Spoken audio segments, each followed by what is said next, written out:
Dengan sepeda motor tuanya, Han sedang membuntuti Jeep Wrangler Rubicon warna hitam yang dikendarai Farah, yang melaju di Jalan Jenderal Sudirman. Ini hari kedua Han bertugas mengawasi gadis itu. Tadi seperti layaknya orang kantoran, ia sudah standby sejak sebelum pukul 8 pagi di komplek rumah Farah, padahal gadis itu sebenarnya baru keluar rumah jam setengah 10, karena jadwal kuliahnya masuk jam 10 pagi. Untung Farah santai saja melajukan kendaraannya, kalau tidak, bisa dipastikan sepeda motor tua Han tidak akan mampu mengimbangi kecepatan mobil gadis itu. Situasi masih berjalan normal saat mereka beriringan dalam jarak beberapa belas meter, ketika melewati komplek Purna MTQ, namun, entah apa rencana Farah pagi itu, ketika mobilnya berbelok dan memutar arah ke Jalan Arifin Ahmad, lalu menuju Jalan Soekarno-Hatta, dan berbelok lagi ke Jalan Raya Bangkinang Pekanbaru, menuju kawasan Panam. Kelihatannya dia bolos kuliah lagi hari ini, pikir Han. Han semakin gusar ketika mobil Farah malah menuju kampus Universitas Riau pagi itu, bukannya ke Universitas Islam Riau. Apa otaknya sedang korslet lagi sehingga ia sampai salah masuk kampus? Yang mana jelas-jelas letak kedua kampus besar di Riau itu saling berjauhan, satu di Panam satunya lagi di Marpoyan. Dalam jarak aman, Han terus membuntuti mobil yang dikendarai Farah, sampai tiba-tiba saja laju sepeda motornya tersendat-sendat. Han menggerutu kesal, ketika sepeda motornya benar-benar berhenti total alias mati, dan Jeep Rubicon itu terus melaju sampai hilang dari pandangan Han yang mati asa. Ketika memeriksa tangki bahan bakar sepeda motornya, lagi-lagi Han harus mengakui kerendahan kualitasnya sebagai orang yang ditugasi mengawasi putri semata wayang bosnya, bagaimana tidak. Di hari-hari biasa ia tak pernah lupa mengecek bahan bakar sepeda motornya, namun di saat menjalankan tugas penting yang menentukan masa depan pekerjaannya, bahan bakar sepeda motornya malah habis. Benar-benar menggemaskan, sesaat Han hanya bisa duduk melonjor di bahu jalan sambil menahan kesal, namun matanya sibuk mengedarkan pandangan, mencari kios bensin yang tak terlihat dari sudut manapun. Kita tinggalkan Han yang sedang kebingungan. Sekarang kita mengintai Farah yang terus melajukan kendaraannya. Setelah berkali-kali berbelok arah sekehendak hatinya, Jeep Rubicon itu berakhir menuju Stadion Utama Riau. Farah menghentikan mobilnya di pelataran parkir stadion, yang kini menjadi saksi bisu meriahnya perhelatan Pekan Olahraga Nasional ke-18 Riau tahun 2012, di mana segerombolan cowok dengan kesan berandalan tengah menggerung-gerungkan gas sepeda motornya. Gadis tomboy nan manis bertopi bisbol, dengan setelan jaket jeans butut dan celana panjang army itu, keluar dari mobilnya, dan berjalan santai mendekat, tanpa memedulikan suitan nakal dan pandangan mata kelaparan gerombolan cowok itu. Farah berhenti di depan seorang cowok dengan gaya rambut mohawk. "Mana motor untuk gue?"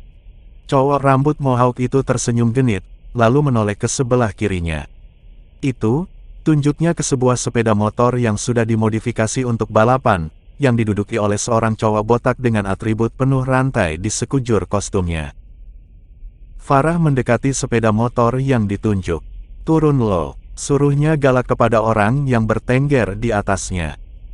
Orang itu menggeram, tersinggung, tapi mematuhi, ketika cowok rambut mohawk memberi isyarat dengan delikan mata. Farah menaiki sepeda motor dan menghidupkannya, sesaat menggerung-gerungkan gasnya sekuat mungkin, lalu mematikannya lagi setelah berdecak tak puas. Ia turun, dan memutar badan menghadap ke cowok rambut mohawk yang masih terus menampakkan senyum genit. "Motor lo mana?" "Ini," sahut cowok rambut mohawk sambil menepuk jok sepeda motor di sampingnya, masih betah menampakkan senyum genit. "Kita tukeran, gue mau yang ini, motor yang itu buat lo," ucap Farah enteng. Senyum genit cowok rambut mohawk menguap. "Mana bisa begitu, ini motor andalanku, aku biasa balapan pakai ini." Farah menggeleng acuh sambil menghembuskan nafas. "Kalau lo masih mau balapan, kita tukeran motor, dan gue mau motor lo ini. Titik." Rahang cowok rambut mohawk itu mengeras. Farah tertawa kecil melihat respon lawan bicaranya. "Kenapa? Lo takut kalah balapan sama gue kalau kita tukeran motor?" tantangnya. Raut wajah cowok rambut mohawk itu melunak, lalu tersenyum miring lagi. "Tak ada kata takut dalam hidupku. Kita tetap balapan, tapi pakai motor masing-masing. Motor untukmu itu sudah dipoles oleh mekanik khusus balapan, kecepatannya tak perlu diragukan lagi. Ketangguhannya sama dengan motorku. Jadi, hanya kehebatan pembalaplah yang menentukan siapa yang layak jadi pemenang balapan. Gak usah ngomong muter-muter, bilang aja lo takut. Pungkas Farah. Cowok rambut mohawk langsung naik darah. Jaga mulut kau cewek liar. Apa kau tak tahu sedang berhadapan dengan siapa? Stop, Farah meluruskan telunjuknya ke muka pemuda itu. Gue kesini mau nantangin lo adu balapan motor, bukan adu bacot. Spontan raut wajah cowok itu menegang lagi, kedua tangannya terkepal erat. Ia meludah ke samping. Oke, kita saling tukar motor. Tapi apa taruhannya? Aku tak mau hanya ikut balapan kosong. Farah mendengus remeh. Kalau lo menang, lo ambil mobil gue. Terdengar desahan tertahan dari kerumunan gerombolan itu, sembari serentak memindahkan pandangan ke Jeep Wrangler Rubicon berwarna hitam, yang terparkir gagah menantang. Dan tak urung kedua biji mata cowok rambut mohawk itu membesar. Kau serius? Sejutarius, sahut Farah, seraya memain-mainkan kunci mobilnya di depan hidung cowok rambut mohawk, yang langsung tenggelam dalam hayalan, betapa keren dirinya ketika duduk di balik kemudi Jeep Rubicon, memacu habis-habisan mobil elegan itu di jalanan kota Pekanbaru. Selamat tinggal Carel Lifestyle, selamat datang gaya hidup kelas atas. Gumamnya dalam hati dengan mulut hampir meneteskan air liur. Hoi, kenapa lo bengong kayak sapi mabok? Tegur Farah melihat lawan bicaranya melongo tanpa suara. Yang kena tegur gelagapan. Terus, kalau kau yang menang? Tanya cowok rambut mohawk itu sambil tersenyum nakal. Kau mau ambil aku jadi pacarmu ya? Lanjutnya genit, sambil cengengesan kanan kiri ke arah gerombolan anak buahnya.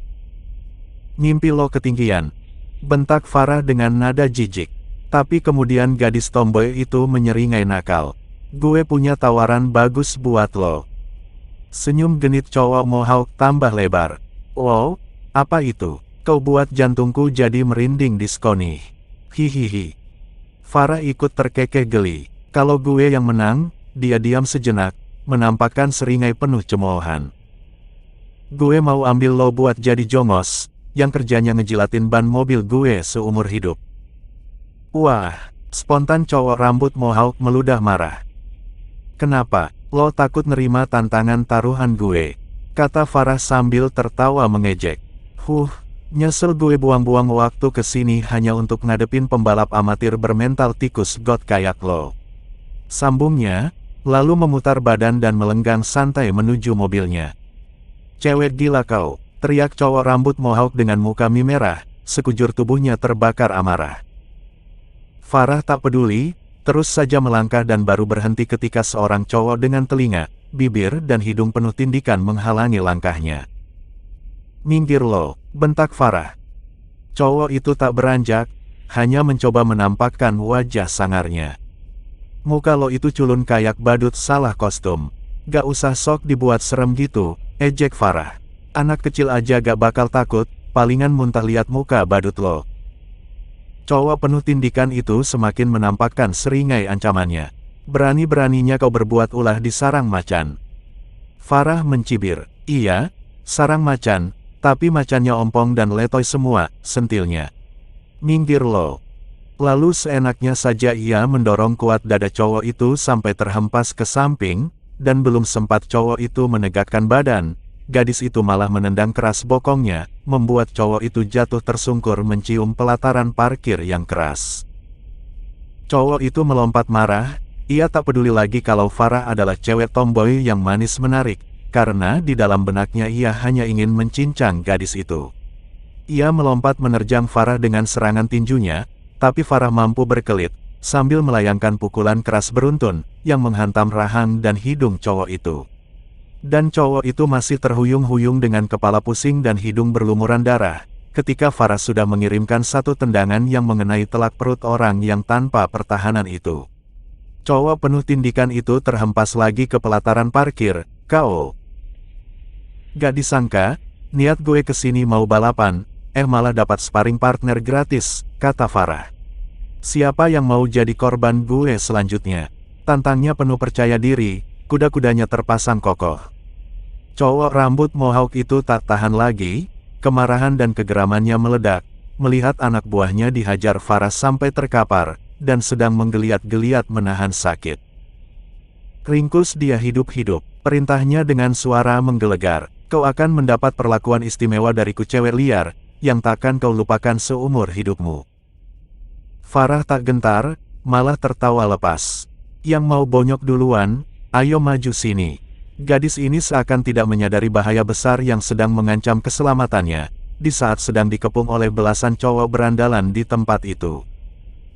Seorang anggota gerombolan berbadan pendek gempal, merangsek maju penuh semangat, dan menyerang brutal dengan kekuatan tinju dan tendangan liar, namun kekuatan tubuh dan semangat saja tidak cukup untuk menghadapi gadis seperti Farah, yang juga tidak kalah brutal lagi didukung oleh kemampuan bertarung yang mengagumkan. Farah cukup hanya sedikit berkelit dengan memindahkan tubuhnya, lalu dengan gerakan jahil mengaitkan kakinya ke kaki lawan, hingga penyerang sial itu kehilangan keseimbangan tubuh dan harus menanggung malu, ketika tubuh gempalnya jatuh terjerembab dengan bunyi berdebam, tapi penderitaannya tak cukup sampai di situ, karena tanpa ampun tendangan keras Farah menghantam mukanya. Orang itu tak bangkit lagi.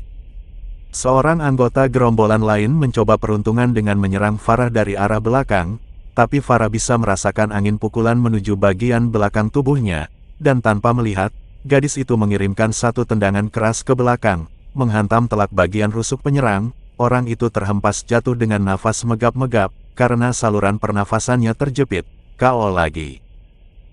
Cewek ini tak bisa dianggap remeh, pikir cowok rambut mohawk dengan hati geram. Otaknya terus berputar mencari cara untuk meringkus Farah, yang telah menghajar 3 orang anak buahnya habis-habisan. Sekarang anggotanya masih ada 16 orang ditambah dirinya. Tapi kalau anak buahnya terus maju satu persatu, hampir dipastikan semuanya akan bertumbangan di ganasnya tangan dan kaki Farah. Dan kalau anak buahnya menyerang bersamaan dengan senjata di tangan, tentu gadis tomboy itu akan luka tercabik-cabik, sedangkan ia menginginkan gadis itu jatuh ke tangannya dalam keadaan utuh tanpa lecet secuil pun. Lamunannya pecah. Pembalap amatiran bermental tikus got. Lo berminat maju minyong song maut. Tantang Farah masih dengan kuda-kuda yang terpasang kokoh. Wajah cowok rambut mohawk itu sudah tidak bisa dibilang memerah lagi, tapi sudah mengelam karena menahan amarah mendengar sentilan Farah, apalagi sisa anak buahnya seperti di komando serempak memandanginya, seakan mengukur kepantasannya sebagai ketua geng bermotor.